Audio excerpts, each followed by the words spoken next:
Hello there and welcome to People, Politics and Power. I am Imoni Amarere, reaching you from the nation's capital, Abuja. Now, it didn't come to many Nigerians as a surprise. Instead, the latest obvious development in light of long-standing frosty relationship between Nigerians resident in Ghana and their host nation. The Save Our Soul letter sent to the chairman of the Nigeria Diaspora Commission, Abike Dabiri Erewa, was from Nigerian traders requesting the federal government's assistance to secure a peaceful return home. 753 members of the Nigerian Union of Traders Association in Ghana and the National Association of Nigerian Traders signed that letter, saying their evacuation has become necessary following what they described as constant and consistent harassment, intimidation, threats to their lives, and total lockdown of their means of livelihood, having had their shops locked by Ghanaian authorities for almost a year. Now, months ago, Vice President Yemi Osinbajo headed for Ghana to attend the extraordinary summit of the Economic Community of West African States, ECOWAS, on the situation in Mali. Now, he used the opportunity to meet with representatives of the Nigerian community over the $1 million levy imposed by Ghanaian authorities. Before Vice President Osinbajo's trip, the Speaker of Nigeria's House of Representatives, Femi Gbajabiamila, also went to Ghana for what he described as legislative diplomacy. The Nigerian government, through the Information Minister, Lai Mohammed, had also warned that it would no longer tolerate hostilities towards Nigerians resident in Ghana, citing aggressive and incessant deportations of Nigerians. The Ghanaian authority disputed the claim, saying the deportations were a result of criminal activities such as fraud, prostitution, and armed robbery. Many Nigerians remain confused as to the reason for the seeming deteriorating relationship between the two countries. Some analysts point to various reasons, such as the closing of the Nigerian borders for over a year, a situation which hampered trade between Nigeria and its neighbors, including Ghana, of course. Now, others point to a situation where citizens of the host nation, that is Ghana, now view their visitors in bad light. They say their Nigerian visitors have imported all sorts of crimes and criminality, such as advance free fraud and other related online scams, kidnapping, which they say was once foreign to their system but has now become commonplace. Now, it is important to note that Ghana is not the only country where Nigerian residents face hostilities. On the program today, we shall seek to find answers and solutions to this situation. Stay with us.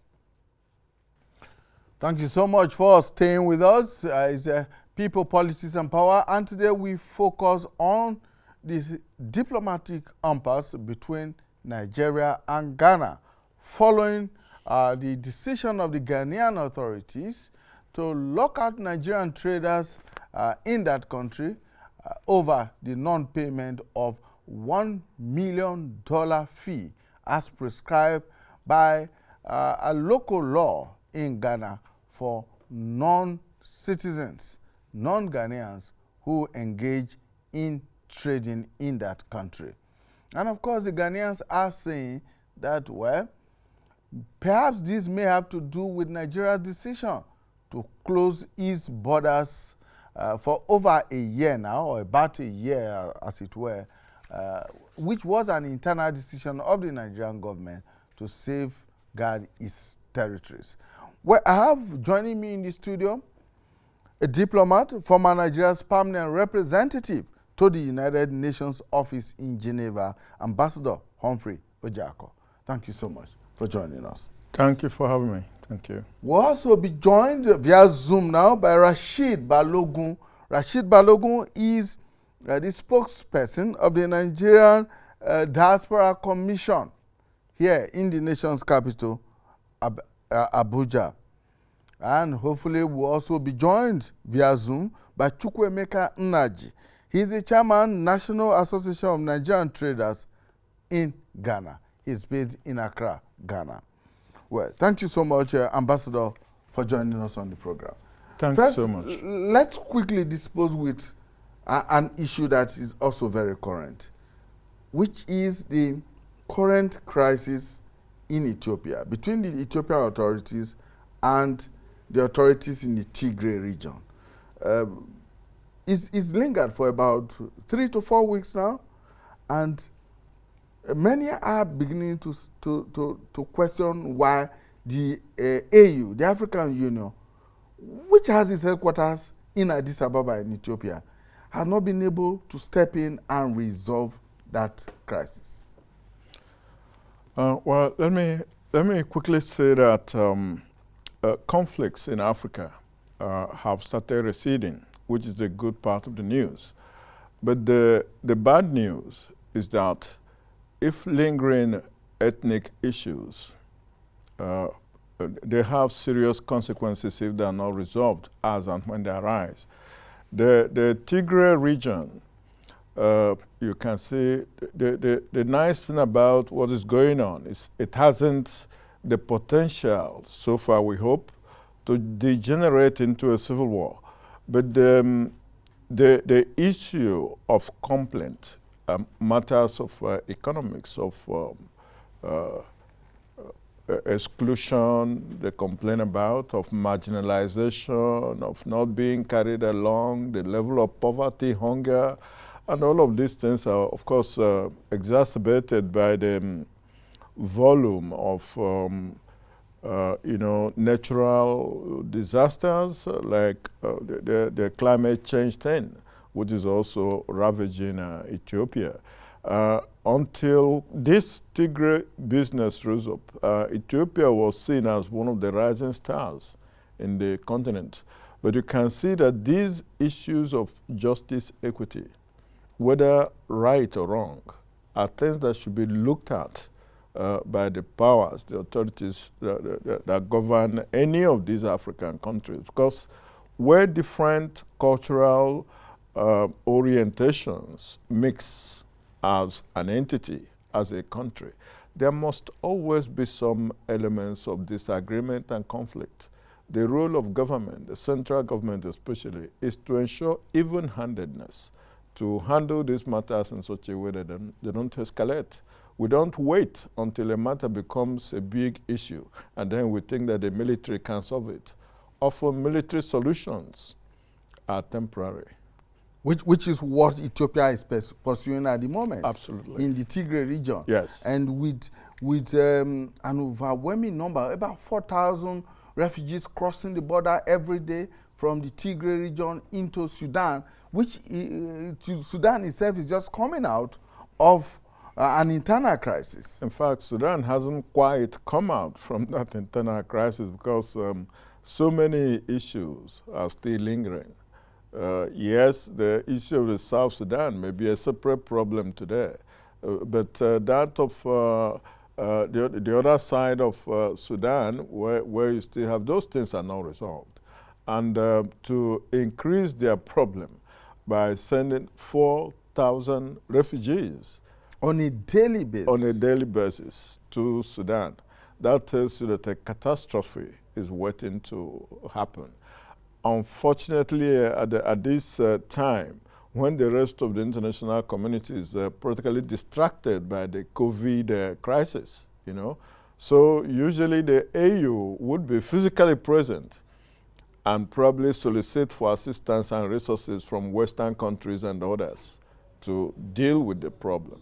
But that's a very difficult option at this time, even though it behooves on the African Union to still do whatever is necessary to bring the Ethiopian government and the Tigrayan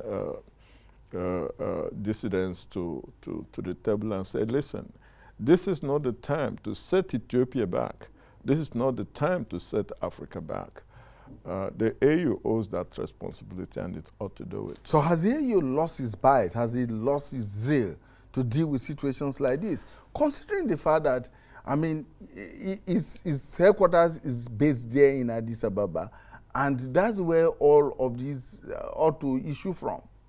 Yeah, but you know, this period in human history is really a very unique one. I think the last time the global community had something you could call this level of pandemic was in 1918. That's over 100 years ago. So for the first time in modern history, the African continent, like all the other countries of the world, the African continent is confronted with this very horrible virus, the COVID-19 virus. It has imposed all sorts of constraints and difficulties on various African governments. Remember that any organization, the African Union included, its functionality, its performance is a function of the combination of the actions of the component countries that make it up. So if they lack capacity at this time, for instance, we're hearing Nigeria, which is a key player in the activities of the African Union, is practically slipping into a second recession. It has. Exactly. That tells you that if Nigeria, the largest economy in the continent, is in this kind of position, project what is happening to other countries that usually make a contribution to strengthening the AU and say, let's stop all sorts of crises. You see what happened in Mali? It had to take Nigeria shuttling up and down, sending the former President Jonathan on so many diplomatic shuttles. People on the outside do not realize that these things cost money to do. They cost resources to do. And when they are done, nobody gives any credit. But when it becomes glaring, like now in Ethiopia, where there seems to be a vacuum of organizational leadership at the AU level to intervene, or even at bilateral country levels, there is only so much the countries within that region can do. Like Sudan is taking these refugees, it can't sustain it. It cannot sustain it. All right, well, let's come back to our sub-region and to our own issues. Nigeria and Ghana are regarded as the two biggest democracies in the sub-region. These two countries have, over time, shared some unique commonalities, where there are two of the only 5 English-speaking countries in the ECOWAS sub-region. And then, of course, that we know that they both subscribe to the ECOWAS protocol and they both subscribe to the African AFCAC, the new African Trade Agreement. Yet, for several years now, and intensely in the last 1 year, there has been this very strong disagreement between these two countries.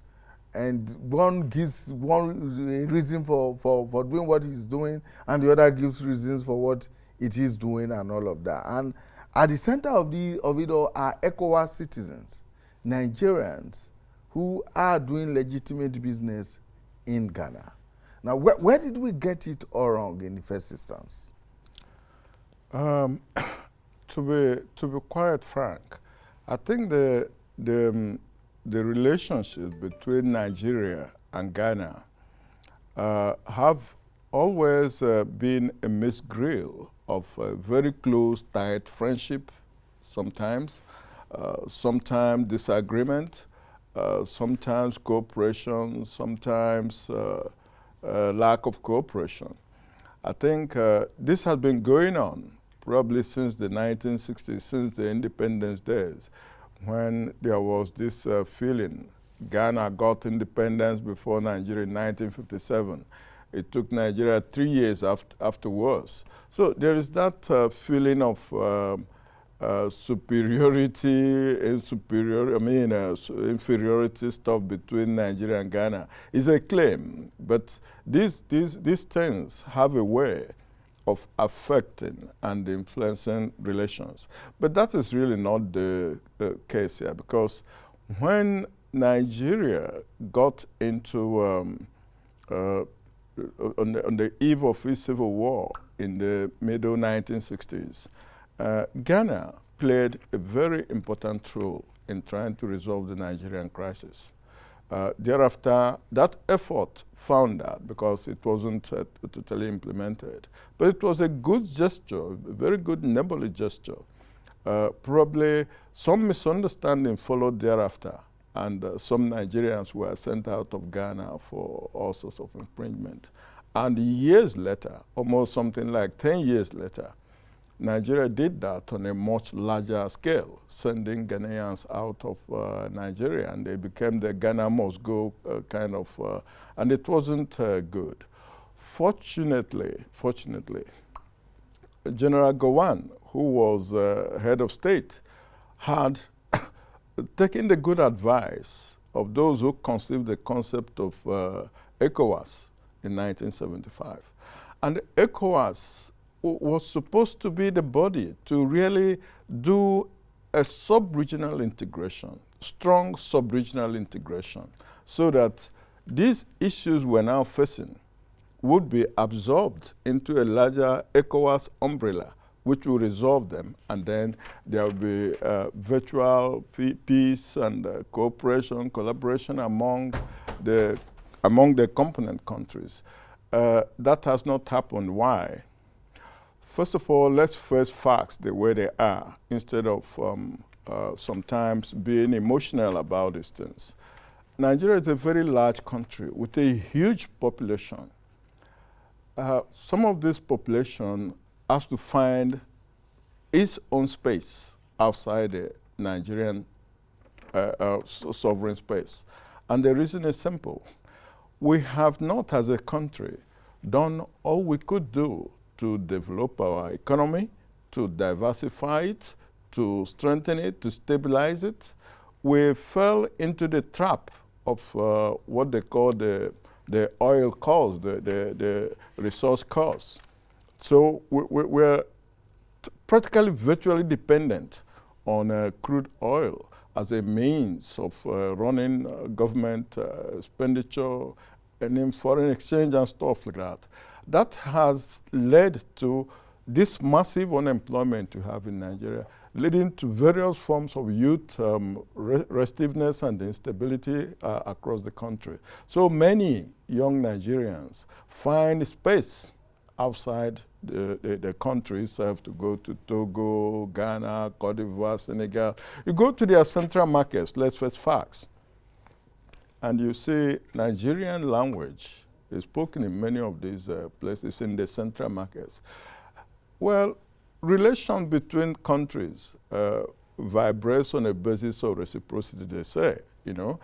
I do not think that there are similar number of also struggling Ghanaian population, members of the Ghanaian population, who are, say, in the Lagos central market or Abuja central market. So they look at these Nigerians who come here virtually with little, and in a few years they are dominating the market, and there is that envy and jealousy. And then it dovetails into politics, the politics of ambitious politicians who wish to impress their people that they are patriotic, they are Ghana-centric, and so on. Maybe if we push these Nigerians around a little bit, probably we'll get some traction. So, to my mind, I think we should begin seriously to put our own house in order here in Nigeria. We have to put this country back in shape. Like now, we're slipping back into recession. And the response from government, we're probably hoping and praying while we are talking about diversification, we are talking about higher productivity in other sectors and so on. While we are talking about those things, we are hoping that oil price will rebound. And once oil price rebounds, what do? we slack down on all that discourse, all that talk, all that determination to diversify the economy, to industrialize agriculture, to have value chains in these things. For example, if these Nigerian youths in Ghana were in productive occupations in this country, and were generating a lot of goods of services, naturally the West African sub-region will be our natural market. They needn't live in Ghana to do business in Ghana. They could just go export their goods, market it quickly, wholesale kind of stuff, and come back, and not generate that kind of on-your-face presence every day. You are doing well, I'm not doing well. These days, when you look out on the streets of Accra, you see various banks they are mostly Nigerian. They are all Nigerian banks and stuff like that. Those things arouse jealousies from people in the country who felt we were smarter than these guys. We got better education before them. We got independence before them. How can they come here and be dominating exactly, our economy. turning Ghana into mini All right. Nigeria. Yeah, we have now been joined virtually via Zoom by Chief Chukwuemeka Nnaji. He is the chairman, National Association of Nigerian Traders in Ghana. And we have also been joined by Rashid Balogun, who is the spokesperson of the Nigeria Diaspora Commission. Thank you, gentlemen, for joining us. Thank you. All right. Thank you. Good afternoon. Chief Nnaji, let's begin from you, because you are at the center of this whole drama that is playing out. What would you say are the major factors that triggered this current impasse, this current feud between Nigerians who are doing business, legitimate business in Ghana, and the Ghanaian authorities?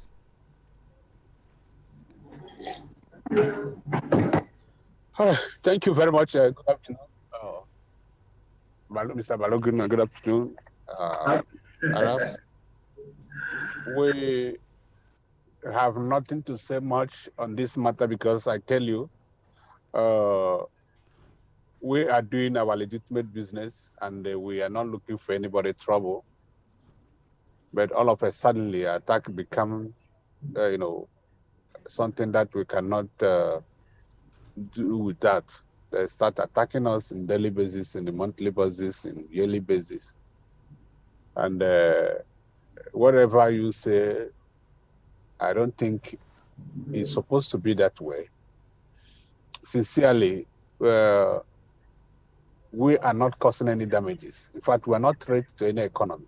Rather, we're actually building the economy with the Ghanaians.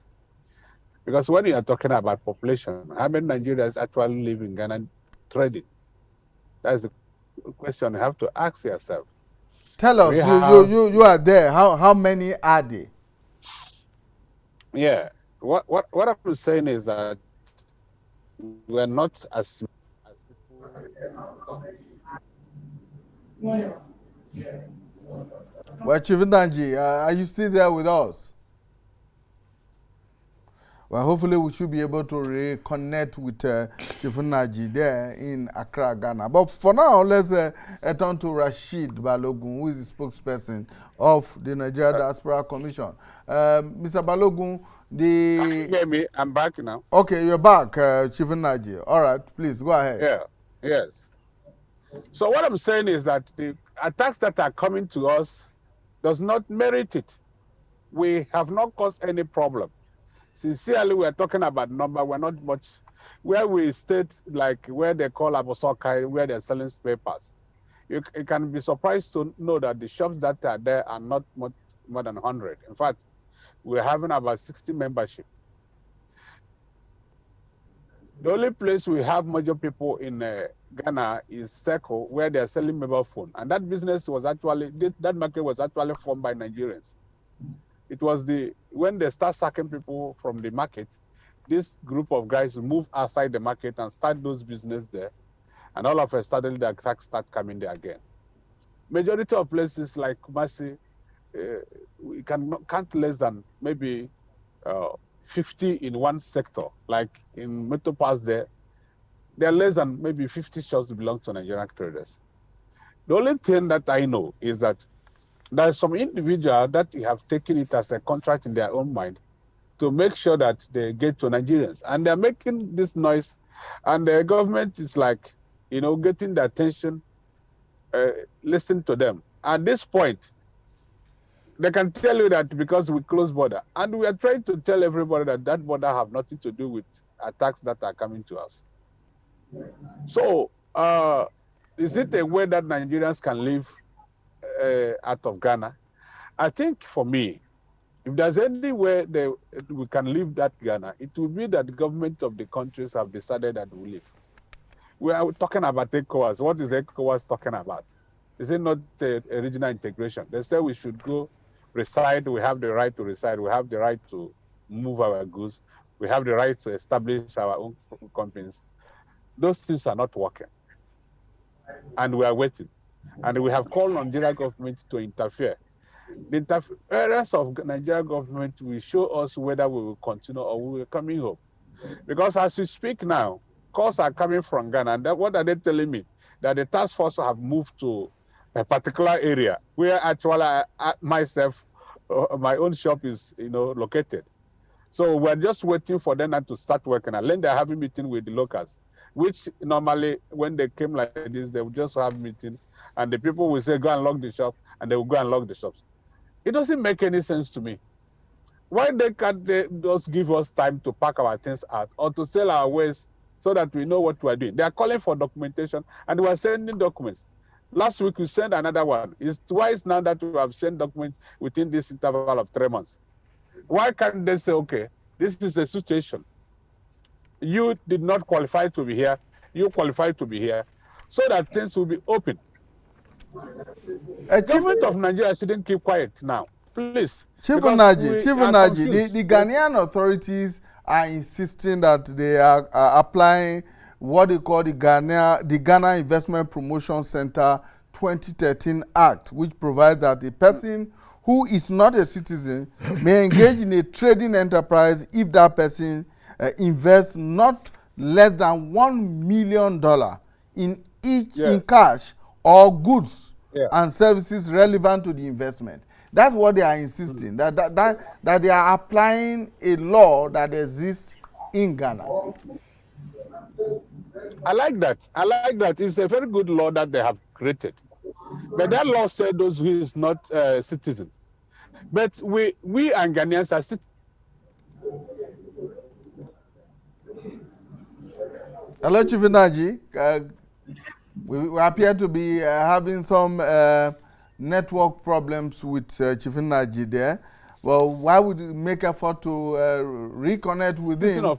Yes. Use a passport that said that interference. I'm here. Go on. Can you hear me now? Yes, go on. Okay. I'm saying that the law is just good one.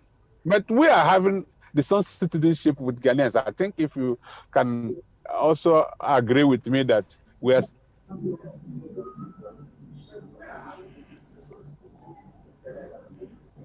citizens, we should have a preferred treatment, because Nigeria or NIPC are not meant to sack Ghanaians. What they're meant to do is to promote Nigeria businesses. And any Ghanaian who have his business here in Nigeria, his business can be promoted. And I can tell you that Ghanaians in the many industries in Nigeria, I know that people have not taken their time to find that, but they are.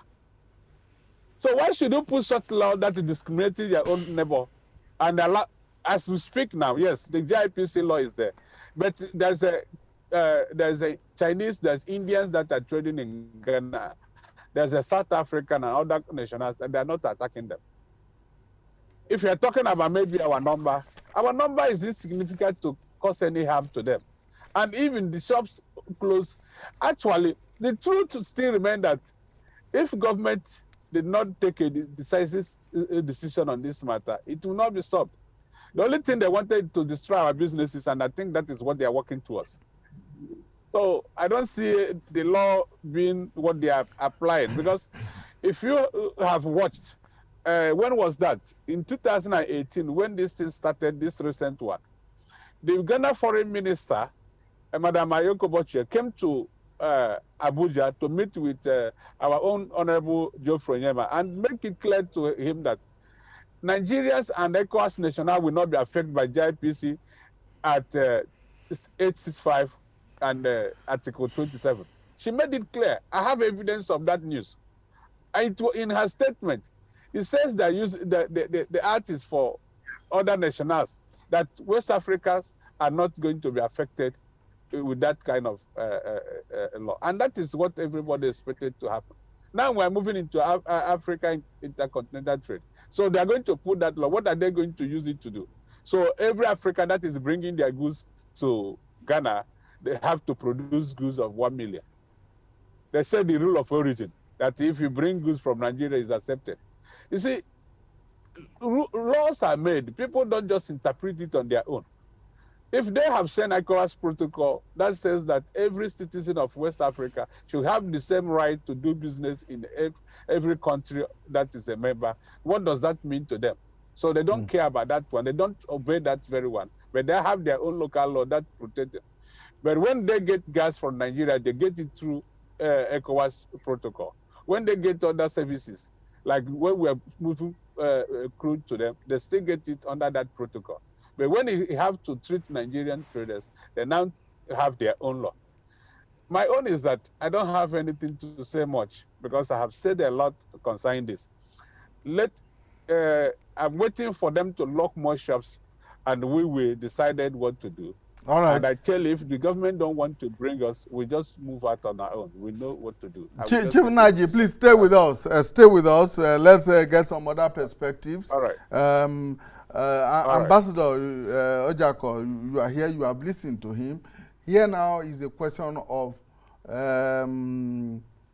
local laws or national laws versus international protocols and agreements. And now, how does this play out from a diplomatic point of view? Yeah. Which one of them takes precedence over the other? Indeed, international law, in diplomacy, they say pacta sunt servanda. It means that laws, those agreements or treaties, are meant to be obeyed. So if you are looking at it so theoretically, you know, obviously the sub-regional law which Ghana and Nigeria signed on to, that's the ECOWAS Treaty, particularly on the free movement of goods and people, services and stuff like that, rights of residency and so on.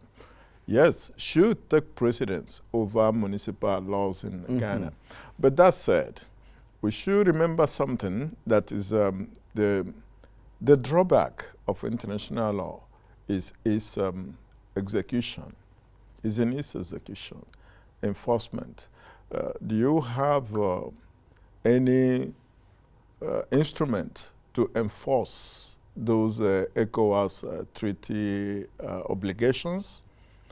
The best recourse you have is probably to go to some ECOWAS court or something, get interpretations, which again, you do not have the instrumentality to enforce. So it is okay, like I was listening to Mr. Naji, and he was very vehement about the equivalency of Ghanaian citizens' citizenship and Nigerians or West Africans in. Now, again, that's the ideal. Let's be very frank.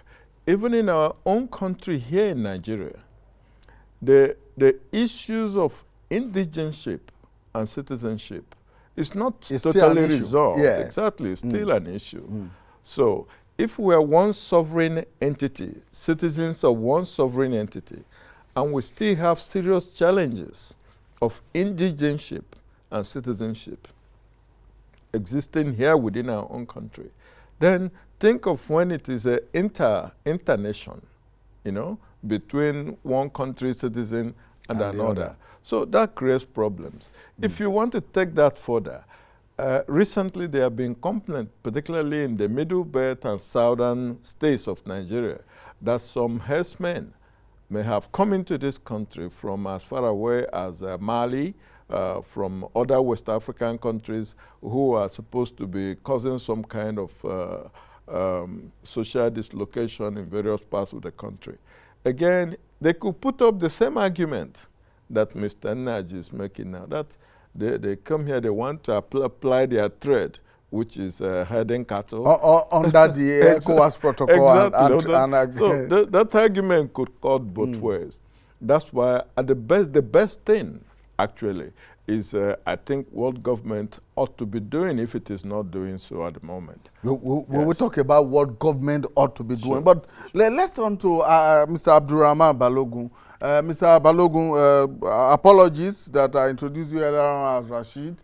You're actually Abdurrahman Balogun. You are a spokesperson of the Nigeria Diaspora Commission. And we know that over 753 members of the Nigeria Union of Traders in Ghana recently submitted a petition to the commission asking to be evacuated from Ghana, following what it appears to be a long drawn-out feud, impasse, as it were, that has not been resolved for almost a year, or if not more than a year.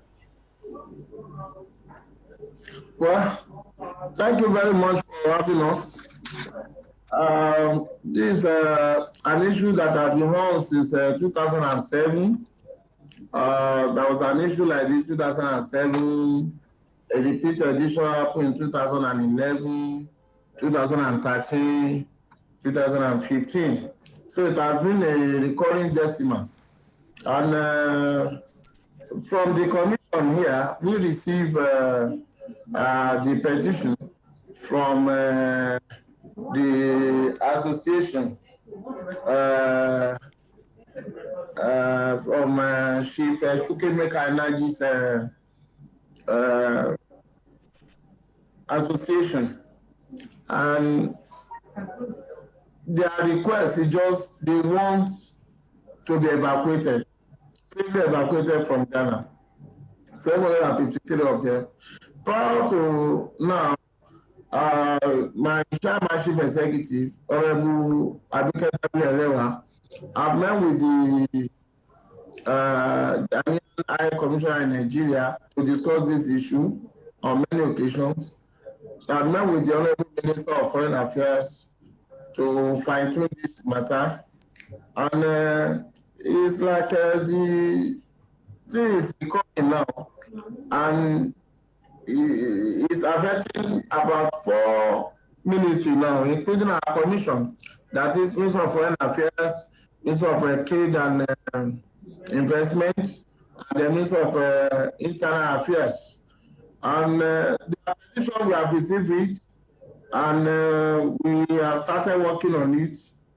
My chairman written a memo to the presidency on it, indicating their final decision of our citizens to be brought back home. And even though she has been appealing to them to say that there is nothing diplomacy cannot do, and they are still talking. The Honorable Minister of Foreign Affairs also met with the Ghanaian High Commissioner recently, and they are still talking on this matter. But it seems our people are tired of any further discussion. So that is the stage we are in now. So, in other words, Mr. Balogun, present our people. Yes, in other words, Mr. Balogun, there is behind the scene diplomatic moves that are ongoing to resolve this matter rather than accede to the demands of these Nigerians who want to be evacuated. So many behind the scene, let's even talk the one that we know. You all know that the Vice President of the Federal Republic of Nigeria visited Ghana on this matter. Right Honorable Speaker, Attorney Bajadu visited Ghana on this matter. The Honorable Minister of Foreign Affairs equally visited Ghana on this matter. The Ghanaian President himself visited President Muhammadu Buhari, and this issue was table there. This issue was equally taken to the ECOWAS Parliament here in Nigeria, all to no avail so far. No, nothing has happened. People kept on reporting back to us that they are being attacked, that there is discrimination against them in Ghana and the stuff. Not to talk of burning our embassy, they are attacking our embassy and some of our teams in Ghana. But with all that, I know behind the scenes there have been some diplomatic shuttle that are still going on. We will never get tired of that. Okay. Ghana, our brothers, we can never find Ghana. So we continue to dialogue. Okay. Chief Naji, let me come to you now. You have heard what the Nigerian Diaspora Commission has to say on this matter. All the efforts that are being made at every level. So is your association and those you lead there, are they still insisting on this evacuation? Are we insisting or the people are actually sacking us? The point is that when your means of livelihood is being closed, what else will you do? The fact of the matter is that we have no choice as we speak. We do not have choice. It's not as if we want to come home or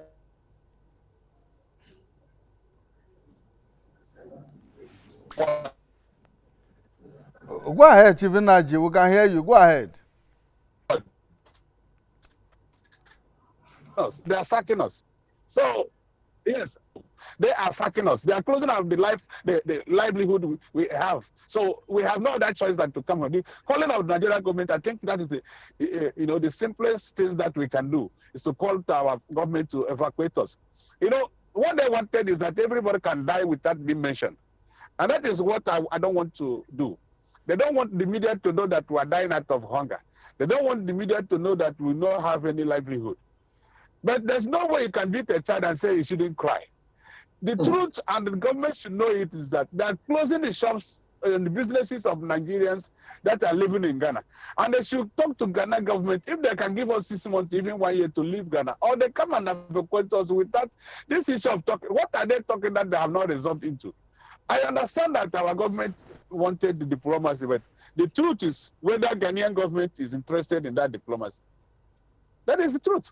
Because, when your brother child beat your own child, and you went to, your child is telling you this is what happened, and he ignored it, didn't even investigate it.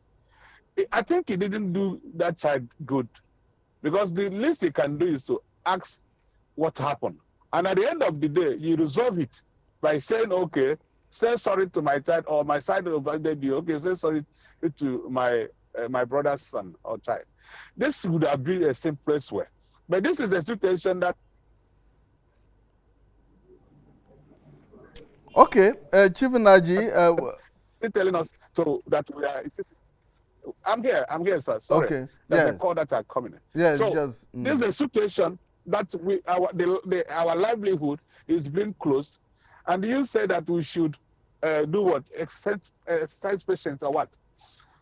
The truth is that and you have exercised patience for over a whole year now, since your businesses were closed down. Over a whole year. Yeah. The shops of our members were closed 2nd December 2019.